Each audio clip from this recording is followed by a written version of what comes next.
رحمن يا رحمن ساعدني يا رحمن اشرح صدري قرآن املأ قلبي. حیا کسے کہتے ہیں؟ حیا عربی زبان کا لفظ ہے جس کا ایک مطلب ہے شرمندگی. انسان غلط سوچ سوچنے، غلط فکر اپنے ذہن میں بٹھانے میں، غلط کام کرنے میں، بری مجلس کے قریب جانے میں بندہ اپنے رب سے شرما جائے، نہیں نہیں میں اس لائق نہیں ہوں، میری عظمت، میری شان، میرا مقام یہ مجھے اجازت نہیں دیتا کہ میں ایسا کام مجھ سے سرزد ہو.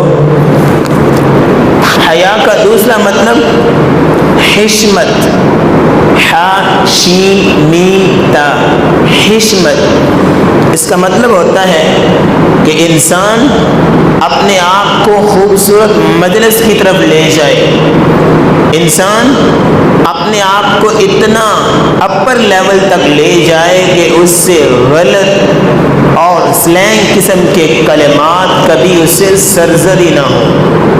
آپ نے وہ واقعہ سنا ہوگا بنی اسرائیل میں سے، اور جس آدمی نے 99 قتل کیے تھے پھر 100واں بھی پورا کیا، اور جب اس کو کسی عالم نے کہا کہ اگر تمہاری توبہ قبول ہوگی تو اس کے لیے ایک شرط ہے.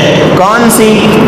کہا جس بستی میں تم رہتے ہو وہاں برے لوگ ہیں، تم جان چاہو یا نہ چاہو تم سے غلطی ہو جائے گی، فلاں مجلس میں چلے جاؤ، علماء رہتے ہیں، نیک لوگ رہتے ہیں، عابد زاہد رہتے ہیں، تم وہاں جاؤ گے تو غلطی سے بچ جاؤ گے.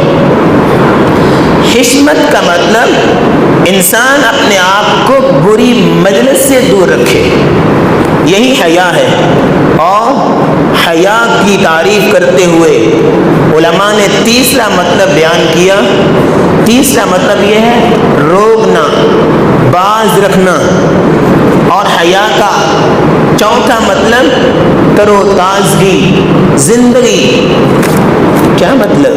جب انسان اپنے آپ کو گناہ سے روکتا ہے، اپنے آپ کو برے رویے سے انسان روکتا ہے، پھر اس کے ایمان کے اندر تر و تازگی